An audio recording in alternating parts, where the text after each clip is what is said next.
Hello friends, welcome to IAS PCS केंद्र। Friends, इस video में हम बीपीएससी की मुख्य परीक्षा को ध्यान में रखते हुए जीएस पेपर 1 में आर्ट एंड कल्चर के अंतर्गत कला एवं संस्कृति के अंतर्गत मौर्य कला को पढ़ने वाले हैं।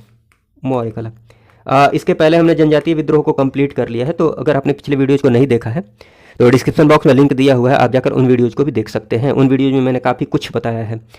टॉपिक को तो डिस्कस किया ही है, साथ ही साथ आंसर को कैसे लिखना होता है, आंसर में भूमिका कैसे तैयार करेंगे या फिर बॉडी कैसे लास्ट में कंक्लूड कैसे करेंगे, निष्कर्ष कैसे लिखेंगे, मतलब जो भी कंटेंट आपके पास उपलब्ध है उन कंटेंट्स को यूज करते हुए आप भूमिका को तैयार कैसे करेंगे, बाकी सारी चीज़ें जितनी भी हो सकती है सब मैंने बातें बताई हैं। हाँ, इस बात को आपको जरूर ध्यान रखना है कि क्वेश्चन का जो डिमांड होता है, क्वेश्चन की जो मांग होती है, उसके अकॉर्डिंग आपको आंसर को लिखना होता है। लेकिन बहुत कुछ बातें उसमें मैंने बताई हैं और फिर से जब मैं मॉडल आंसर प्रोवाइड करूंगा तो उसमें अच्छे से एक्सप्लेन कर दूंगा। फिर भी पिछले वीडियोज़ को आप जरूर देख सकते हैं। हाँ, ये बात जरूर ध्यान रखिएगा। डिमांड में इसलिए बार बार बोल रहा हूँ, देखिए आपने प्रीवियस ईयर के लिए बुक ली होगी, जो मुख्य परीक्षा के लिए प्रीवियस ईयर क्वेश्चंस की बुक आती है, जैसे सबसे फेमस जो है केवीसी नैनो है। तो उसमें जो आंसर लिखा हुआ है ना, उसमें जो आंसर लिखा हुआ है, क्वेश्चन चाहे कुछ भी पूछा गया हो, डिमांड क्वेश्चन का कुछ भी हो, आंसर एक ही टाइप का है। चाहे उसमें वर्णन करने को बोला हो, व्याख्या करने को बोला हो, मूल्यांकन करने को बोला हो, परीक्षण करने को बोला हो, आंसर एक ही टाइप का है। बट आपको इस बात को ध्यान रखनी है, इस बात को ध्यान में रखना है कि डिमांड के अकॉर्डिंग आपको आंसर लिखना है। क्वेश्चन का जो डिमांड है, ये बार बार मैं इसलिए बोलता हूँ ताकि आपके दिमाग में ये सेट हो जाए। ऐसा ना रहे कि क्वेश्चन कुछ भी पूछता हो, मौर्य कला से संबंधित क्वेश्चन पूछा है तो सारी बातें आप लिख दिए जो आपको समझ में आया। नहीं, थोड़ा सा डिमांड को ध्यान में रखते हुए आंसर को लिखना होता है। चलिए, बिना किसी देरी के इस वीडियो को हम शुरू करते हैं। बीच बीच में मैं इसमें भी बताते रहूँगा कि आपको कहाँ पर कैसे क्या करना है, बाकी आप पिछले वीडियोज़ को जरूर देख लीजिएगा। मौर्य कला की बात करते हैं तो देखिए, ये बात आप ध्यान रख सकते हैं, कला मानव की जो रचनात्मक कल्पना होती है ना, ये मौर्य कला से संबंधित ही बात नहीं है। आप कला से संबंधित कोई भी क्वेश्चन आता है ना, तो आप इसको इंट्रोडक्शन में यूज कर सकते हैं।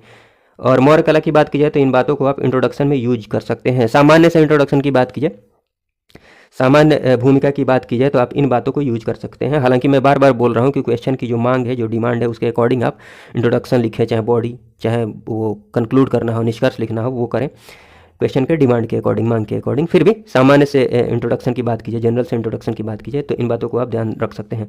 हाँ, इसकी बात मैं कर रहा था, कला जो है मानव की रचनात्मक कल्पनाओं की क्या है, मूर्त अभिव्यक्ति है। मतलब जो भी मानव की रचनात्मक कल्पना होती है ना, उसकी मूर्त अभिव्यक्ति, मूर्त मतलब जो दिख सके, जो सामने दिख सके, मूर्त अभिव्यक्ति है। तो ये कला से संबंधित कोई भी क्वेश्चन आता है, इस लाइन को यूज कर सकते हैं इंट्रोडक्शन में।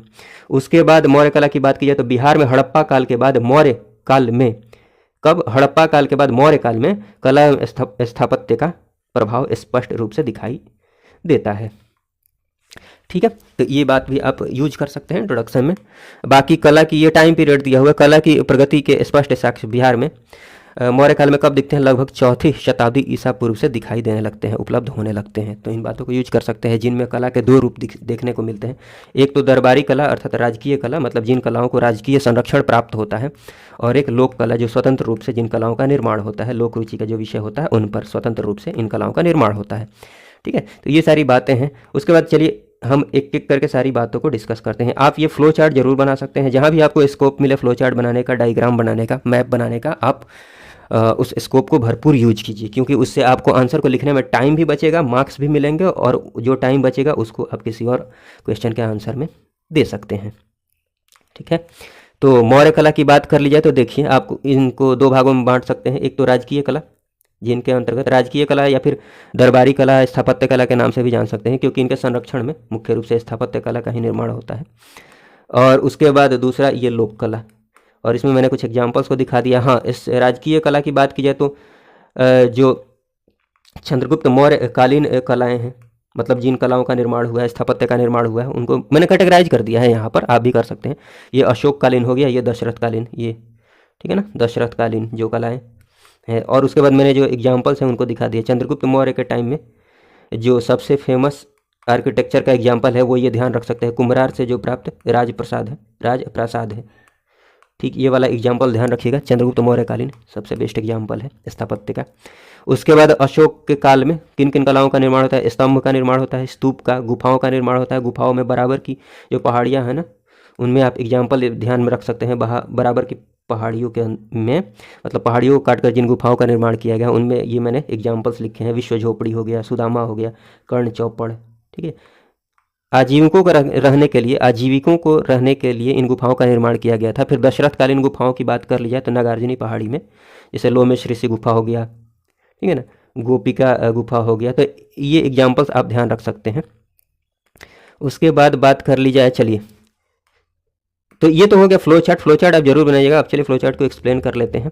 हाँ, इस बात को आप ध्यान रखिएगा, जरूर ध्यान रखिएगा कि जो भी क्वेश्चंस पूछे जाते हैं ना, कला से संबंधित कोई भी क्वेश्चन पूछे जाते हो या फिर जिस भी कला को आप पढ़ते हो, आप उनमें कुछ ध्यान रखें या ना रखें, लेकिन उनमें जो विशेषताएँ होती है उनको ध्यान रखिएगा, क्योंकि ज़्यादा चांस यही होता है कि क्वेश्चन जो पूछा जाएगा उनमें विशेषता जरूर पूछा जाएगा। ठीक है, तो विशेषताओं को जरूर ध्यान रखिएगा, कौन सी कला में क्या विशेषता है, आपको इन्हीं बातों पर ज़्यादा फोकस रखना है। तो राजकीय कला मैंने बता ही दिया है कि राज रक्षकों द्वारा निर्मित कला, चाहे राजाओं के संरक्षण में जो कला निर्मित हुई उनको राजकीय कला के नाम से जाना जा सकता है। और राजकीय कला में किन किन स्थापत्य कलाओं का निर्माण हुआ है, तो ये एक ध्यान रख लीजिए। राजप्रसाद के बारे में आप ध्यान रखिएगा। पाटलिपुत्र के कुम्भरार से प्राप्त यह विशाल सभा भवन किससे बना हुआ है? लकड़ी से बना हुआ है। ये एक विशेषता हो गई, लकड़ी से बना हुआ है। सारी बातें मैं बता दे रहा हूँ, बट ये भी बताते जा रहा हूँ कि विशेषता कौन सी है। आप खुद भी डिसाइड कर सकते हैं विशेषता कौन सी है। मतलब क्वेश्चन में विशेषता पूछ दिया जाए तो आप फालतू की बातें क्यों लिखेंगे, डायरेक्ट विशेषता की बात करेंगे ना, इसलिए मैं बोल रहा हूँ। तो लकड़ी से बना हुआ विशेषता में आप लिख सकते हैं जहाँ भी क्वेश्चन पूछा जाए। इसके विशाल भवन में 84 पाषाण स्तंभ है, इनको भी इंक्लूड कर सकते हैं विशेषता में। लंबाई इतनी है, 140 फीट है, चौड़ाई 120 फीट है, इसको भी शामिल कर सकते हैं उसमें।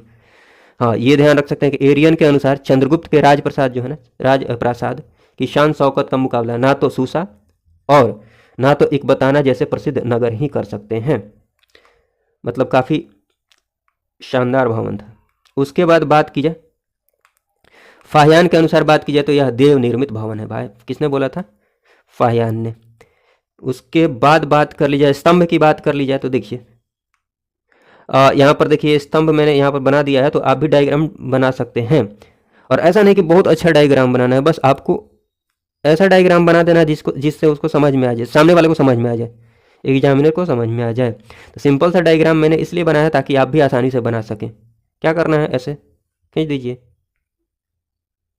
ऐसे खींचने के बाद ये उल्टा कमल है खिला हुआ, तो ऐसे ऐसे कर दीजिए, जैसे आपको समझ में आता है ऐसे कर दीजिए। उसके बाद ऐसे ऐसे, ठीक है, फिर ऐसे, फिर ऐसे, फिर ऐसे, समझ रहे हैं ना? ऐसे ऐसे ऐसे, जैसे मन करे आपको, मतलब आसानी से बना सकते हैं। उसके बाद ऊपर में ये रखा हुआ है चौकोर या गोलाकार, फलक बोलते हैं।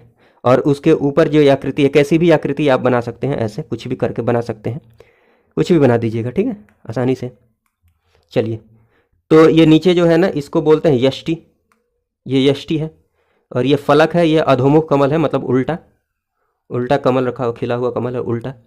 और ये कोई भी आकृति है पशु या पक्षी की आकृति, क्योंकि यही आकृति देखने को मिलती है, जैसे हंस, सिंह, हाथी, बैल। ठीक, तो मैंने पर्टिकुलर किसी पशु या पक्षी का चित्र ना बनाकर ऐसे ही कुछ भी बना दिया है, आप ऊपर लिख सकते हैं इन बातों को। ठीक, चलिए, उसके बाद स्तंभ की बात कर ली जाए तो इनकी विशेषताएं क्या हैं, इनके बारे में थोड़ा देख लेते हैं। चुनार के बलुआ पत्थर, ये बनारस के नज़दीक है चुनार के बलुआ पत्थर से निर्मित किए गए हैं स्तंभ। और ये एकाश्मक है, इंपॉर्टेंट विशेषता है, ध्यान रखिएगा। एकाश्मक मतलब एक ही पत्थर से, नीचे से लेकर ऊपर तक एक ही पत्थर से बने हुए हैं, ठीक है ना, ऊपर से लेकर, मतलब कोई जोड़ नहीं उनमें, ज्वाइंट। उसके बाद बात की जाए, ये बिना किसी आधार तल के है, बिना किसी आधार तल के है, ये भी ध्यान रखिएगा। लंबाई क्या होती थी? 35 से 50 फीट। और चमकीले पॉलिश का प्रयोग किया गया है, ये भी विशेषता ध्यान रख सकते हैं। फिर ये देखिए कि रामपुरवा के स्तंभ का जो ये शीर्ष है ना, उस पर बैल की आकृति बनी हुई है, तो एग्जाम्पल भी हो गया, अब विशेषता भी हो गई, बैल की आकृति बनी हुई है। ये पूर्वी चंपारण में है रामपुरवा। सारनाथ की बात की जाए तो सारनाथ स्तंभ के शीर्ष पर ये चतुर्सिंह आकृति है, इसी को भारत सरकार ने अपना राज्य चिन्ह बनाया है, तो ये तो बहुत इंपॉर्टेंट एग्जाम्पल है, ध्यान रखिएगा। फिर लौरिया जो नंदनगढ़ है पश्चिम चंपारण में, उसके शीर्ष पर सिंह की आकृति है। और लौरिया जो अरेराज है पश्चिम चंपारण में, उस पर भी सिंह की आकृति है, ठीक है। सारनाथ चतुर्सिंह, ये मैंने अभी बताया ना कि स्तंभ को स्वतंत्र भारत की सरकार ने अपना राज्य चिन्ह बनाया है, तो ये आप ध्यान रख सकते हैं। देखिए, मैप आप बना सकते हैं, बिहार का मैप बनाकर कुछ चीज़ों को, जैसे जो भी स्तंभ हैं, गुफाएं हैं, ठीक है, उनको मैंने यहाँ पर दिखा दिया है मैप में, तो आप भी दिखा सकते हैं, आपको फ़ायदा ही होगा। ये बसाड़ स्तंभ वैशाली में है, तो देखिए मैंने यहाँ दिखा दिया है, नंदनगढ़, लौरिया नंदनगढ़ पश्चिम चंपारण में, ये पश्चिम चंपारण में लौरिया अरेराज, पूर्वी चंपारण में रामपुरवा हो गया, ये बसाड़ वैशाली में, कुम्भरार पाटलिपुत्र में, ठीक है। और ये बराबर है नागार्जुनी जो गुफा है जहानाबाद गया में जो फैला हुआ, ये नागार्जुनी बराबर नागार्जुनी पहाड़ी, तो ये कहाँ पर है, इधर की तरफ है, तो ये भी आप मैप में दिखा सकते हैं, काफ़ी फ़ायदा होगा। चलिए अब स्तूप की बात कर लेते हैं। तो स्तूप क्या होते थे, तो स्तूप बेसिकली तो आप ये ध्यान रख लीजिए कि स्तूप जो हुए ना, ये महात्मा बुद्ध, शुरुआत कैसे होती है, महात्मा बुद्ध के महापरिनिर्वाण के पश्चात उनके शरीर के अवशेषों को 8 भागों में बांटा गया। कितने भागों में, 8 भागों में बांटा गया, तथा उन्हीं अवशेषों पर समाधियों का निर्माण किया गया, जिन्हें क्या बोलते हैं, स्तूप बोलते हैं। ठीक, यहाँ से शुरुआत होती है। हाँ, उसके बाद आप ये सारी बातें ध्यान रख सकते हैं कि सम्राट अशोक के द्वारा 84,000 स्तूपों का निर्माण कराया जाता है। स्तूप, हाँ ये विशेषता हो गई कि ये स्तूप वस्तुतः ईंट अथवा पत्थर से निर्मित ठोस गुंबद होते थे, ईंट अथवा पत्थर से निर्मित, ये ध्यान रखिएगा। उसके बाद देख लीजिए स्तूपों की संरचना अर्धगोलाकार होती थी, विशेषता हो गई ये भी। आंतरिक भाग में कच्ची ईंटों का प्रयोग किया गया है, ठीक ना, कच्ची ईंटों का प्रयोग किया गया था, ये भी ध्यान रख सकते हैं। बाहरी भाग में पक्की ईंटों का प्रयोग, ये भी विशेषता हो गई। एग्जाम्पल के रूप में सांची का स्तूप हो गया, सारनाथ का जो धर्मराज का स्तूप हो गया, भरहुत का स्तूप हो गया, तक्षशिला का स्तूप आदि, ये सब चीज़ें हैं, ठीक है ना। हाँ, मैप की बात की जाए, डायग्राम की बात की जाए, तो डायग्राम देखिए मैंने जानबूझकर ऐसे बनाया ताकि आप भी आसानी से जल्दी से बना सके। कुछ नहीं करना है, सिंपल सा डायग्राम है। कैसे, देखिए मैं बताता हूँ आपको, समझाता हूँ। कुछ नहीं कीजिए, ऐसे बना दीजिए, फिर ऐसे एक लाइन खींचिए, ऐसे ऐसे ऐसे खींच दीजिए, हो गया। अब क्या करना है, कुछ भी नहीं, ये जो हर्मिका है ना, ऐसे बना दीजिए यहाँ पर, तो सिंपल सा है। ऐसे एक लाइन खींच दीजिए, उसके बाद 1 2 3 गोल गोल बना दीजिए, छत्रक, ठीक है। उसके बाद क्या करना है, ये सब हो गया। फिर ये जो तोरण द्वार है, वेदिका है, ये बनाना बिल्कुल आसान है। कैसे क्या करना है, देखिए मैं समझाता हूँ, ध्यान से देखिएगा। ऐसे ऐसे 2 लाइन खींचिए, फिर यहाँ भी खींच लीजिए, फिर ठीक ऐसा ही इस साइड, ऐसे ऐसे ऐसे ऐसे। देखिए एग्जाम में जब आप आंसर लिखने जाएंगे, वहाँ पर कलाकारी थोड़ी करनी है, आपको ऐसा डायग्राम बना देना है कि देखने में ठीक ठाक हो, सामने वाले को समझ में आ जाए। क्योंकि टाइम तो होता नहीं है, आपको ज़्यादा टाइम नहीं होता है कि आप बहुत अच्छे से डायग्राम बनाएं, ठीक है। ये कर देना है। उसके बाद ये देखिए यहाँ पर, यहाँ देखिएगा ध्यान से, 1 2, मतलब एक ये तैयार हो गया, फिर एक यहाँ तैयार कर दीजिए, एक यहाँ तैयार कर दीजिए, ध्यान से देखिएगा। अब क्या करना है, कुछ नहीं, ऊपर ऐसे खींचिए, यहाँ पर भी। उसके बाद क्या करना है, देखिए ये जो है ना, यहाँ पर ऐसे खींच दीजिए, मिला दिए। उसके बाद ये जो है ऐसे ऐसे कर दीजिए, और इधर भी ऐसे ऐसे मिला दीजिए। देख रहे हैं ना, देख रहे हैं कितना अच्छा बन गया, ये तोरण द्वार बन गया, ये तोरण बन गया ना द्वार, वही मैंने यहाँ पर दिखाया है, तो आप आसानी से बना सकते हैं। देख रहे हैं, ये हर्मिका है, इसको अंड बोलते हैं, इसको मेधी बोलते हैं, ये अष्टी है, ये छत्रक है, तोरण द्वार है, इसको वेदिका बोलते हैं। तो आप बिल्कुल आसानी से बना सकते हैं। मेरी कोशिश यही है कि आप मतलब जो भी चीज़ें हैं उनको आसान कर दिया जाए। चलिए गुफा की बात कर ली जाए, तो गुफाओं का जो निर्माण किया गया, चट्टानों को काट कर गुफाओं का निर्माण किया गया। और एग्जाम्पल भी यहाँ पर लिख दीजिएगा, मैंने ऊपर फ्लो चार्ट में एग्जाम्पल दिखाया है, ठीक है। विशेषता की बात की जाए गुफाओं की, मौर्यकालीन तो गुफाएं सादी हैं परंतु चमक सराहनीय है, ये विशेषता में आप शामिल कर सकते हैं। उसके बाद बात की जाए तो लकड़ी के कार्य की नकल की स्पष्ट झलक दिखाई देती है, और लकड़ी के द्वार मिलते हैं गुफाओं में, और छतों और दीवारों पर चमकीली पॉलिश का प्रयोग किया गया है। ये सब विशेषताएं हैं, ध्यान रखिएगा, विशेषताओं को आप जरूर ध्यान रखिएगा। लोक कला की बात कर ली जाए तो स्वतंत्र कलाकारों द्वारा लोक रुचि की जो वस्तुओं का निर्माण किया गया, उन्हें लोक कला के नाम से जानते हैं, जिसमें पत्थर की मूर्तियाँ और मृदभांड, पत्थर की जो मूर्तियाँ बनाई गई, मिट्टी के बर्तन, ये देखने को मिलते हैं। मूर्तियों की बात कर ली जाए तो देखिए सभी मूर्तियां भूरे बलुआ पत्थर की बनी हुई है, विशेषता में आप ध्यान रख सकते हैं। एग्जाम्पल के रूप में लिख सकते हैं दीदारगंज से ये चामर ग्राहिणी की जो यक्षी की मूर्ति प्राप्त हुई है, वो बेसनगर से प्राप्त यक्षिणी की मूर्ति है, ठीक, ये एग्जाम्पल में। परखम से यक्ष की जो मूर्ति प्राप्त हुई है, ये सब एग्जाम्पल्स हैं। हाँ, इनके शरीर पर वस्त्र तथा आभूषण अत्यंत मनोहर है, ये विशेषता होगी। ये मूर्तियाँ लोक धर्म का प्रमुख आधार थी, ये भी ध्यान रखिएगा विशेषताओं में। हाँ, अब मौर्य काल की बात कर लिए तो ये सारी तो बातें थी। मौर्य कला की बात कर लिया तो इनका क्या प्रभाव पड़ता है आगे जाकर, इनका महत्व क्या है, आगे क्या प्रभाव पड़ता है इन कलाओं का, ये भी आप ध्यान रखिएगा। क्वेश्चन ये इंपॉर्टेंट बात है। देखिए मौर्य कला का प्रभाव मौर्योत्तर काल में, गुप्त काल में, पाल काल में तथा बाद के काल में भी स्पष्ट रूप से दृष्टिगोचर होते हैं, दिखाई देते हैं। उसके बाद बात की जाए कि मौर्यकालीन निर्मित जो सारनाथ चतुर्सिंह स्तंभ है का प्रभाव इतना अधिक पड़ा कि स्वतंत्र भारत की सरकार ने इसे अपना राज्य चिन्ह बना लिया। ये मैंने बता ही दिया है। फिर मौर्यकालीन जो गुफाओं का अनुसरण की बात की जाए, मौर्यकालीन गुफाओं का अनुसरण करते हुए बाद में मतलब कालांतर में भी पहाड़ी गुफाओं के भीतर चैत्य और बिहार के निर्माण की शैली विकसित हुई है। एग्जाम्पल के रूप में आप बाद में देख सकते हैं गुप्त काल में नालंदा महाविहार हो गया, विक्रमशिला महाविहार हो गया, सोमपुरी, उदंतपुरी, ये सब। उसके बाद आप ये देख सकते हैं कि मौर्य युगीन जो यक्षिणी की मूर्तियाँ है ना, मौर्य युगीन यक्षिणी की मूर्तियों के आधार पर कालांतर में मतलब बाद में बुद्ध, बोधिसत्व तथा जैन तीर्थंकरों की विशाल मूर्तियों का निर्माण किया गया। और इसी प्रकार मौर्य युगीन जो स्तूप बने, स्तूपों का अनुकरण करते हुए बाद में कई स्थानों पर बौद्ध एवं जैन स्तूप भी बनाए गए हैं। ये सब बातें हैं और बहुत सारी बातें हो गई, अच्छी बातें। इसके साथ ही आपको कुछ आलोचनाएं भी की जाती हैं, तो इनको भी आपको ध्यान में रखना है। ठीक है, इनको भी आपको ध्यान में रखना है। जैसे ये ध्यान रख सकते हैं कि sir John Marshall, Percy Brown, Stella Kramrisch जैसे विद्वानों के अनुसार मौर्यकालीन जो स्तंभ है ना वो ईरानी स्तंभों की अनुकृति है। तो ये क्वेश्चन में भी पूछा जा सकता है कि क्या आपको लगता है कि उसकी अनुकृति है, ईरानी स्तंभों की अनुकृति है, ऐसे क्वेश्चन में पूछा जा सकता है। तो लास्ट में आपको अपनी राय देनी होगी और कोशिश कीजिएगा कि राय पॉजिटिव ही हो जाए, क्योंकि देखिए भले अनुकृति है बट आपको दिखाना है कि, एक मिनट रुकिए सारी बातें कर लेते हैं उसके बाद में बात करते हैं।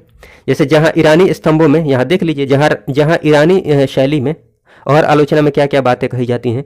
जहाँ ईरानी शैली में खंभों के शीर्ष पर फूल, पत्ते, बेल और पक्षियों के माध्यम से सजावट का प्रयास किया देखा जा सकता है, वहीं मौर्यकालीन स्तंभों में इसका अभाव है। ठीक है, इसका अभाव है। ये सारी बातें हैं। उसके बाद इनके शरीर के अगले भाग की प्रस्तुति पर अधिक ध्यान दिया गया है, केवल अगले भाग की प्रस्तुति पर ज़्यादा ध्यान दिया गया है। उसके बाद देखा जाए तो मौर्यकालीन जो मूर्तियाँ हैं ना, मौर्यकालीन मूर्तियों में पत्थर व मिट्टी की मूर्ति तो मिलती है लेकिन धातु की कोई भी मूर्ति नहीं मिलती है।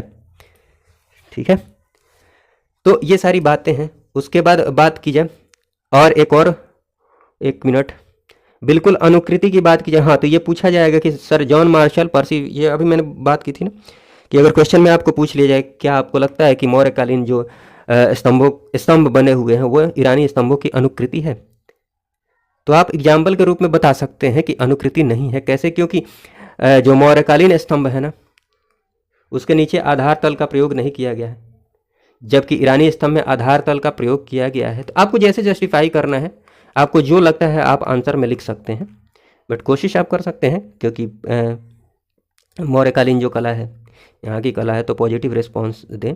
और कुल मिलाकर चाहे कुछ भी क्वेश्चन पूछा गया हो, जब निष्कर्ष आप लिखेंगे तो पॉजिटिव ही नोट पर उसको ख़त्म करेंगे, सकारात्मक नोट पर आप उसको ख़त्म करेंगे। ठीक है ना, सकारात्मक नोट पर आपको कंक्लूड करना है आंसर को, चाहे कुछ भी पूछा गया हो। आपको जो भी लगता है अनुकृति है या नहीं है, वो कुछ भी हो, लेकिन जब आप निष्कर्ष लिखेंगे तो आपको कोशिश ये करनी है कि आपका जो कंक्लूजन निष्कर्ष है पॉजिटिव नोट पर ख़त्म हो। एग्जाम्पल देते हुए आप बता सकते हैं कि नहीं, मुझे ऐसा नहीं है कि अनुकृति है। जैसे कि ईरानी स्तंभ में जो ईरानी स्तंभ है, सॉरी मौर्यकालीन स्तंभ है, उनमें आधार तल का प्रयोग नहीं किया गया, आधार तल नहीं मिलते हैं, जबकि ईरानी स्तंभ में आधार तल का प्रयोग किया गया है, तो अनुकृति कैसे हो गई। और जो ऊपर शीर्ष पर पशु पक्षियों का प्रयोग यूज किया गया है मौर्यकालीन स्तंभ में, जबकि ईरानी स्तंभ की बात की जाए तो इसमें फूल, पत्ते, बेल और पक्षियों का प्रयोग किया गया है। ठीक, तो कंप्लीट रूप से अनुकृति नहीं हुई, ठीक है ना, कॉपीड नहीं हुई, कहने का मतलब नकल किया गया है, नकल नहीं है। ठीक है, तो ये बातें आपको थोड़ी सी ध्यान रखनी। हाँ, आलोचना में इन बातों को आप ध्यान रखिएगा, क्या क्या किन किन बातों पर आलोचना की जाती है। ठीक है, ये सारी बातें हैं। बाकी चलिए, इस वीडियो को देखने के लिए आपका बहुत बहुत धन्यवाद। जय हिंद, जय भारत।